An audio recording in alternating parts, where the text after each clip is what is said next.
welcome back live at the Results Operations Centre here at Gallagher State in Midrand. Thank you very much for tuning in. We continue to make sense of all the numbers, perhaps also look at some of the possibilities and probabilities as the numbers begin to trickle in. We continue with our analysis. Dr Sithembile Mbete from the Department of Political Sciences at the University of Pretoria is going to be joining us for that conversation now, and looking at some of those trends emerging as the vote counting continues. Good evening. Thanks for your time. It has been an illustrious elections, to say the least. South Africa waiting, watching with bated breath.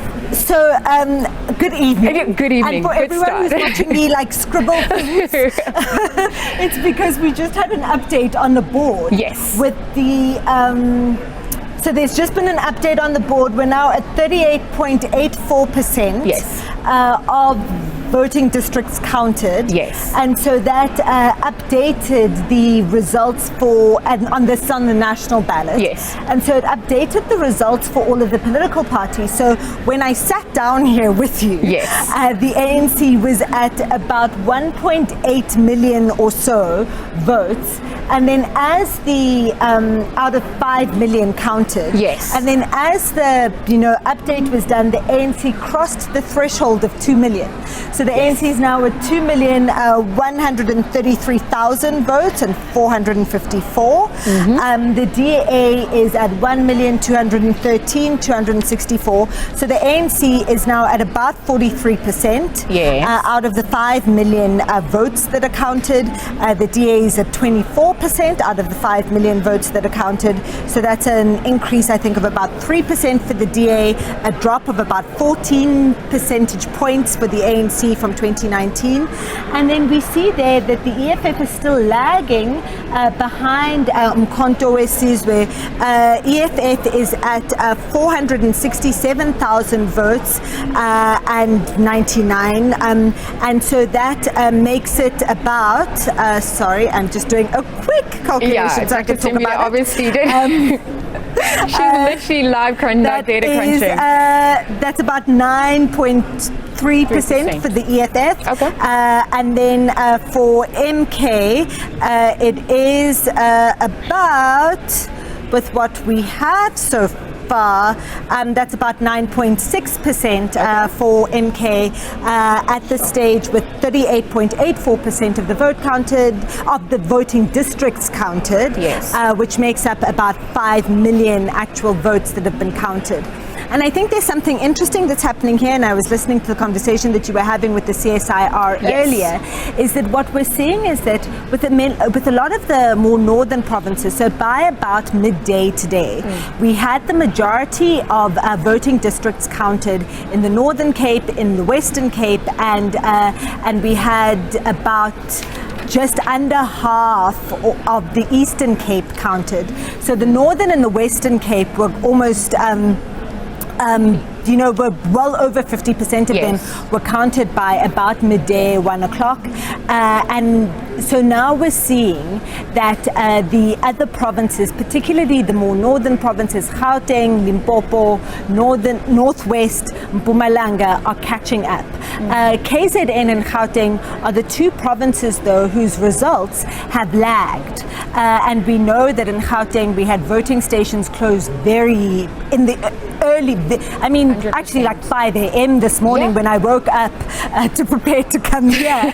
I was still seeing people saying, okay, I'm about to leave. The final people are just voting at my voting station in Hatfield, in the University of, for the students at the University of Pretoria.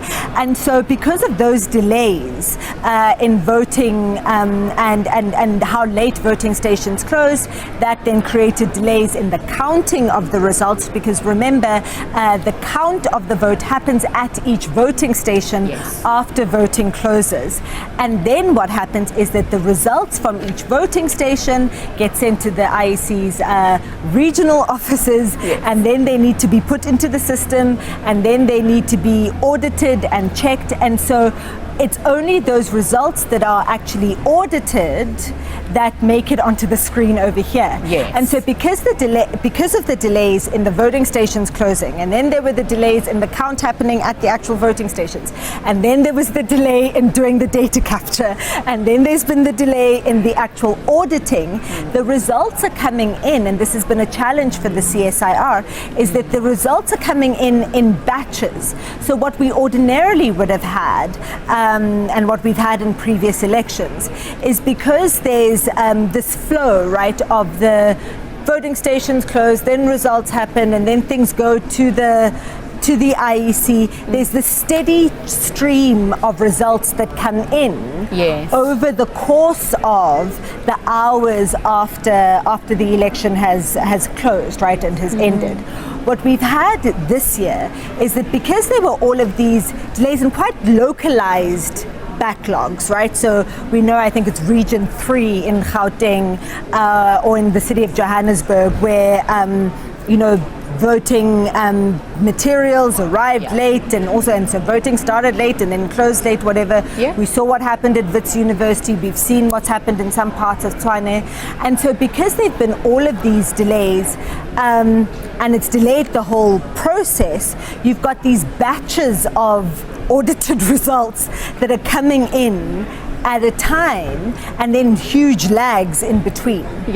And so what that means is that for organizations like the CSIR that are trying to make predictions that are based on the number of voting districts that are coming in, it's been really challenging, because also it's based on assumptions around the sort of the national average, right? And so when you have the two provinces that have the biggest voting populations, Gauteng and KZN, lagging so far behind, they usually always do lag, but they're lagging so far behind a province like the Northern Cape, which always comes in quickly. I mean, they're at 93% at this point. And which always comes in quickly. What you have then is that it's really difficult to have real accuracy of the predictions and things like turnout, and also to be making,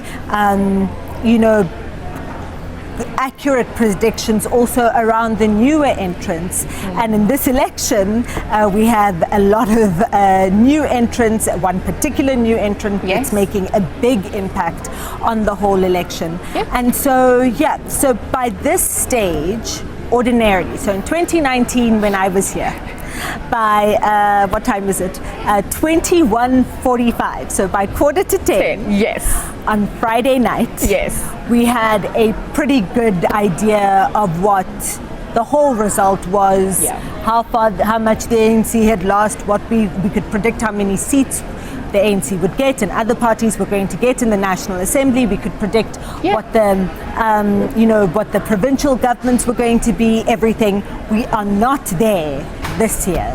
Hopefully we will be there tomorrow night, so that on Friday night at this time we are hoping that we'll be able to then talk about what national government could possibly look like, what the government of various provinces could possibly look like, and then and that's the stuff I suppose that everyone who's watching at home is really, really keen to hear. With bated breath. But obviously without speculating, because we're trying to shy away from that, just looking at the facts and figures. I mean, we were able to look at some of the contentious issues this time around, and you were more than comfortable to get in on some of the dynamics that had unfolded or is unfolding in Gauteng as well as KZN, Western Cape.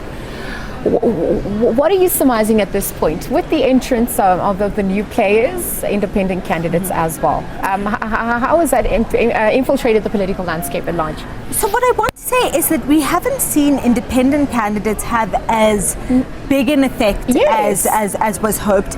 One province though, the Western Cape, where the independent candidate, I'm just pulling that up on my on my phone, the Western Cape is Zaki Ahmed, who is the independent candidate in the Western Cape for the National Assembly. So he's running for a National Assembly seat. And I just want to, he was doing quite well on the regional ballot, and I can just see, of course it's not going to come up when I want it to. No, it's the technology working alongside. There we are. So Zaki Ahmed is currently with 51.08% of the vote count of the voting districts completed in the Western Cape, with a turnout of about 58.7, so 59% voter turnout in the Western Cape. We are seeing here that Zaki Ahmed is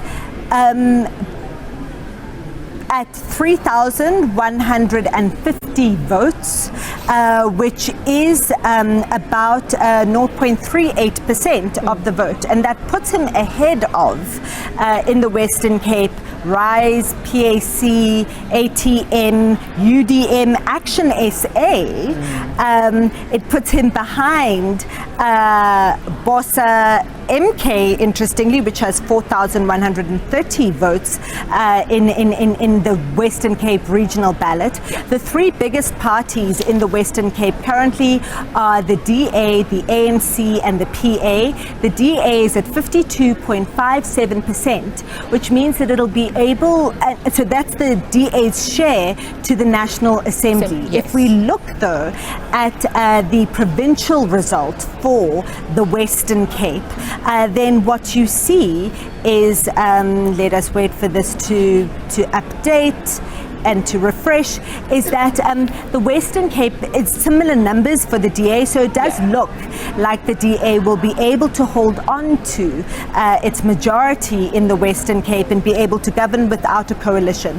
The DA, it's just come up, and this is after 53.94% of the voting districts completed in the Western Cape is at 54.49%, which is just about quite similar actually to what they got in 2019. I think they got about 55% in 2019, so it's pretty much the same. The ANC's had quite a significant drop. It's now at 18.91% in the Western Cape, and the PA has done incredibly well and is at 9.63% in the Western Cape, and has pushed the EFF from the third place in the Western Cape, which is at 4, and the EFF is at 4.18%.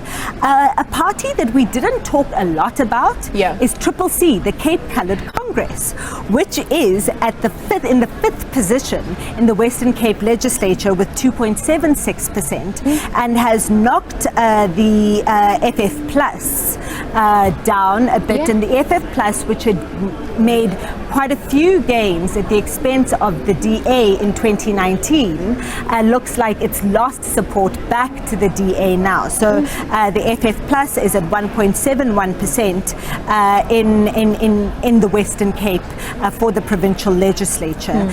Good, which had done relatively well when it first entered in 2019, is actually sitting behind the ACDP, behind Al Jamar, and behind the Freedom Front Plus, and is at 1.24% with about 11,209 votes. Now that's at about half of the voting stations completed in the Western Cape, but it does look like at this stage that the DA will be able to hold on to its governance of the Western Cape. If you look at other Cape provinces, and I'm focusing on these just because we got those results far sooner than others. Sure. If you look at the Northern Cape, which has 92.74% of the results completed. Yes. It has the fewest voting districts of all the provinces. It has, the ANC is slightly below 50% in the Northern Cape, with 48% of actual votes in the provincial legislature of the Northern Cape. The DA is second, has done relatively well, 22.45%. The EFF is the third party with 12.25%, and the PA has done quite well with 9.33% of the vote for the provincial legislature of the Northern Cape. So the ANC will be able, it looks like, to still form a government in the Northern Cape, but will probably need the support of one of the smaller parties to get it over the line to that 50% plus one, where they'll be able to elect the premier of their choice, the speaker of their choice, and be able to then pass legislation that they want, or the budget. And so it's quite remarkable the extent to which the ANC has fallen below 50% in the Northern Cape, which has always been a stronghold that they've been able to take for granted.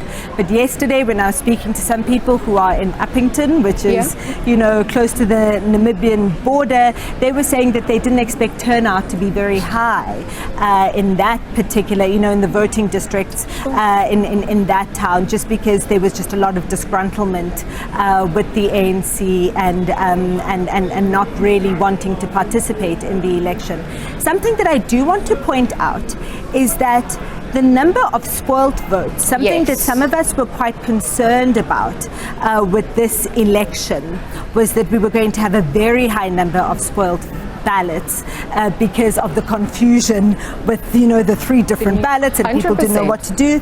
At the moment, nationally, with the 38.84% of voting districts completed, over there, so it's about 5 million votes that have been cast, we're seeing that spoiled ballots are at 1.33%, which is slightly lower actually than the spoiled ballots in 2019, where the spoiled ballots I think were 1.38% in 2019. So what we're seeing is that there isn't as high a proportion of spoiled ballots as we were perhaps concerned about, given, you know, that people weren't so sure about the 3 different ballots. And then the last thing, I'm going to shut up here so that you can ask questions. No. You're breaking it down for us. Is that yesterday we heard the IEC, as we were seeing the queues and all of that, we heard the IEC talk about a high turnout, that they were expecting that there was going to be an above the 66% that we had in 2019. But with the results that have come in so far, we're seeing that voter turnout is at about 58.56%, and that tracks with the CSIR voter turnout that they were speaking about this morning. When I was on Morning Live, it feels like an age ago. No. We don't have clocks here. We have an open your eyes and close your eyes. So when I was on Morning Live this morning and the CSIR was speaking to us, they were predicting a turnout, and at that stage there were 23.6. No, I'm lying. I'm showing you the wrong screen, and I don't want to be that person. Perhaps let's have you find out which graphic you're looking for at this point. Here we go. Okay, I've got it here. All right. So this morning nationally, with 8.5% of VDs declared, the CSIR was predicting a turnout of 57%. And it seems as though we're tracking pretty close to that at the 38% mark. I don't want you to keep quiet. I want you to keep crunching these numbers for us. We've come to 2 provinces. We're not even at the halfway mark. So there's a lot coming on. But we're obviously going to continue with more news and updates. Dr. Mbete in studio with us. We'll continue to make sense of those numbers as they continue to trickle in.